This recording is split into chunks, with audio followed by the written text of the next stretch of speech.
Assalamualaikum warahmatullahi wabarakatuh. Jumpa lagi bersama Bu Wuri dalam pembelajaran online. Anak-anak, sebelum kita belajar, mari kita berdoa terlebih dahulu agar apa yang kita usahakan diridhoi oleh Allah Subhanahu wa Ta'ala. Dan jangan lupa simak baik-baik materi yang disampaikan. Materi tema 7, peristiwa dalam kehidupan. Subtema 2, peristiwa kebangsaan seputar proklamasi kemerdekaan. Adapun KD yang kita pelajari kali ini yaitu Bahasa Indonesia KD 3.5 dan IPS KD 3.4. Tujuan pembelajaran kali ini, kalian mampu memaparkan informasi penting dari teks narasi sejarah menggunakan aspek apa, di mana, kapan, siapa, mengapa, dan bagaimana. Dan kalian mampu mengidentifikasi peristiwa-peristiwa penting seputar pembacaan teks proklamasi kemerdekaan. Apakah kalian sudah siap? Anak-anak, terbentuknya Negara Kesatuan Republik Indonesia tidak hanya cukup dengan pembacaan naskah proklamasi kemerdekaan pada tanggal 17 Agustus 1945. Namun, terbentuknya Negara Kesatuan Republik Indonesia melalui berbagai tahapan dan peristiwa. Tahapan dan peristiwa tersebut memperkukuh terbentuknya Negara Kesatuan Republik Indonesia. Saat ini pun kita masih harus tetap mempertahankan kedaulatan negara. Peristiwa apa saja yang terjadi? Mari kita pelajari peristiwa-peristiwa penting seputar pembacaan teks proklamasi kemerdekaan. Yang pertama adalah pembentukan BPUPKI. Pada akhir tahun 1944, kedudukan Jepang dalam Perang Pasifik semakin terdesak.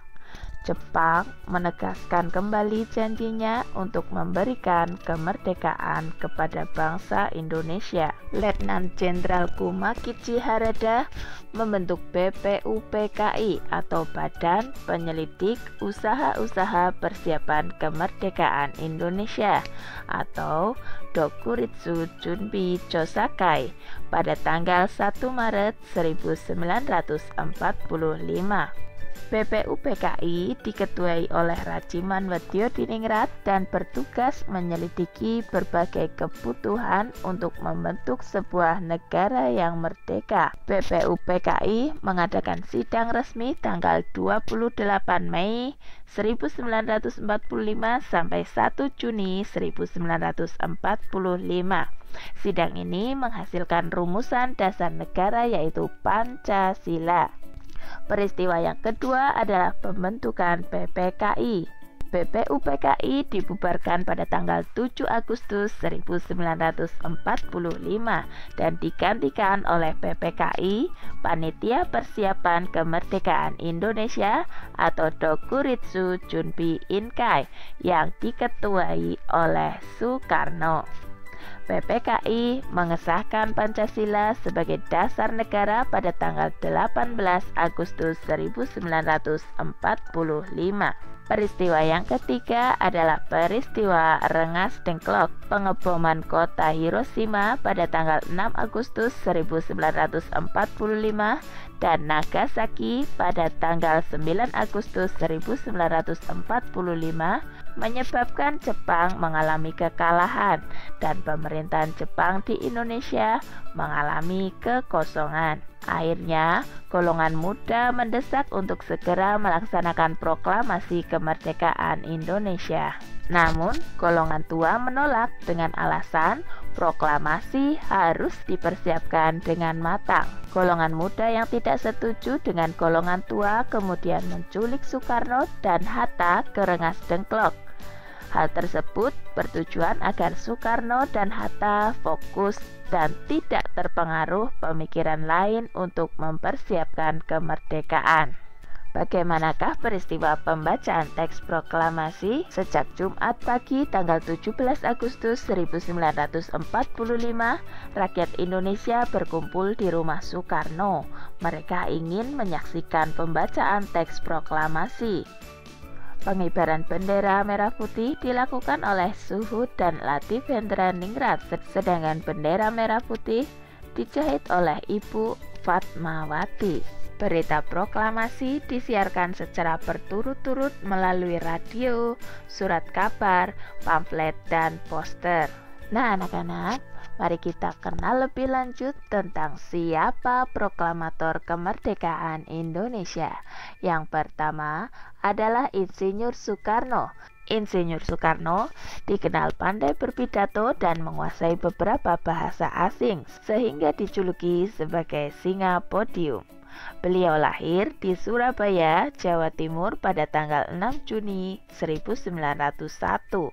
Jenjang pendidikannya dimulai dari Indische School atau IS di Tulungagung. Setelah lulus, Soekarno melanjutkan pendidikannya di Urban Legend School atau ELS di Mojokerto, Jawa Timur, Herjen Bagus School HBS di Surabaya, dan Technical Hogel School THS yang sekarang menjadi Institut Teknologi Bandung atau ITB di Bandung, Jawa Barat, dan memperoleh gelar insinyur. Tokoh yang kedua yaitu Dr. Andes Muhammad Hatta. Dr. Andes Muhammad Hatta adalah wakil presiden pertama RI. Beliau menjabat tahun 1945 sampai 1957 dan dikenal sebagai Bapak Koperasi Indonesia. Beliau sangat berperan dalam upaya memperoleh pengakuan dari pemerintah Belanda terhadap kedaulatan RI.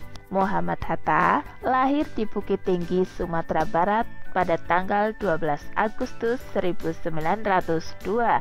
Jenjang pendidikannya ditempuh di European Legend School atau ELS di Bukit Tinggi, Meeroutbildleges Onderwijs Mulo di Padang, dan Handel Middelburg School atau HMS di Jakarta. Pada tanggal 17 Agustus 1945, Insinyur Soekarno dan Muhammad Hatta beserta para tokoh lainnya memproklamasikan kemerdekaan Indonesia.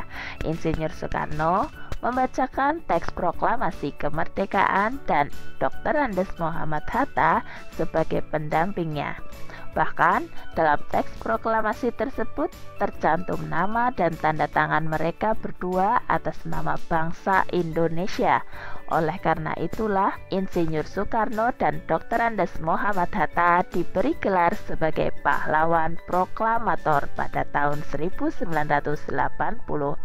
Setelah pembacaan teks proklamasi, ternyata terjadi peristiwa heroik di berbagai daerah di Indonesia. Peristiwa yang pertama adalah peristiwa heroik di Yogyakarta.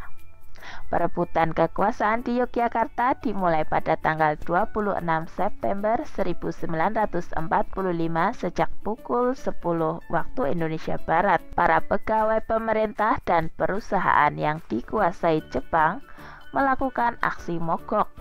Mereka menuntut agar Jepang menyerahkan semua kantor kepada pihak Indonesia. Peristiwa heroik yang kedua terjadi di Surabaya. Terjadi insiden bendera di Hotel Yamato Tunjungan, Surabaya. Orang Belanda mengibarkan bendera merah putih biru di atap hotel. Rakyat kemudian menyerbu hotel, menurunkan dan merobek warna biru bendera itu untuk dikibarkan kembali. Insiden ini terjadi pada tanggal 19 September 1945. Peristiwa heroik yang ketiga terjadi di Semarang. Pada tanggal 15 Oktober 1945, pasukan Jepang melakukan serangan ke kota Semarang dan dihadapi oleh TKR dan Laskar Pejuang lainnya.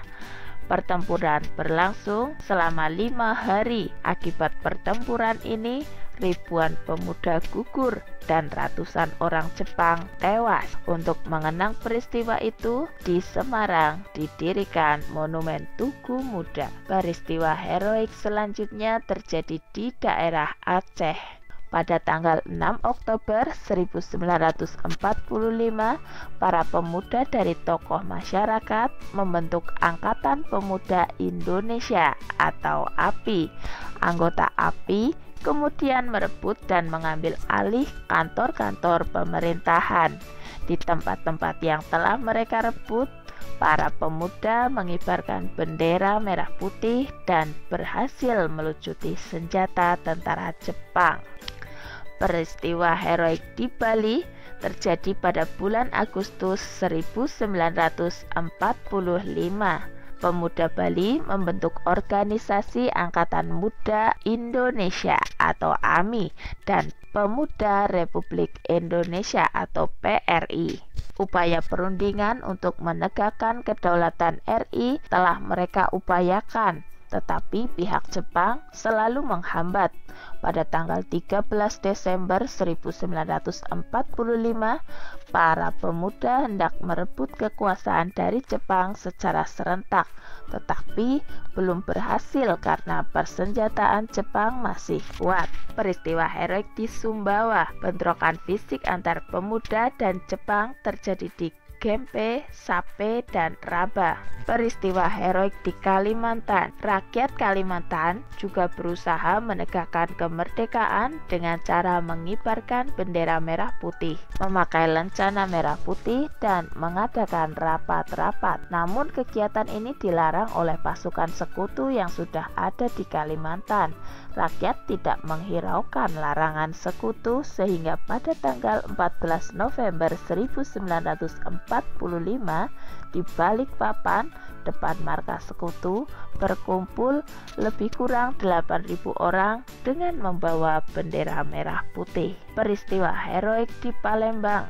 Peristiwa ini ditandai dengan adanya upacara pengibaran bendera merah putih pada tanggal 8 Oktober 1945 yang dipimpin oleh Dr. Aka Gani. Pada kesempatan itu diumumkan bahwa Sumatera Selatan berada di bawah kekuasaan RI. Upaya penegakan kedaulatan di Sumatera Selatan tidak memerlukan kekerasan karena Jepang berusaha menghindari pertempuran. Peristiwa heroik di Makassar. Gubernur Samratulangi menyusun pemerintahan pada tanggal 19 Agustus 1945. Sementara itu, para pemuda bergerak untuk merebut gedung-gedung penting seperti stasiun radio dan tangsi polisi. Nah anak-anak, demikian pembelajaran yang dapat Ibu sampaikan pada pertemuan hari ini. Jangan lupa perbanyak membaca buku referensi yang kalian miliki dan tetap berlatih soal untuk mengasah kemampuan kalian. Selamat belajar. Wabillahi taufiq wal hidayah. Wassalamualaikum warahmatullahi wabarakatuh.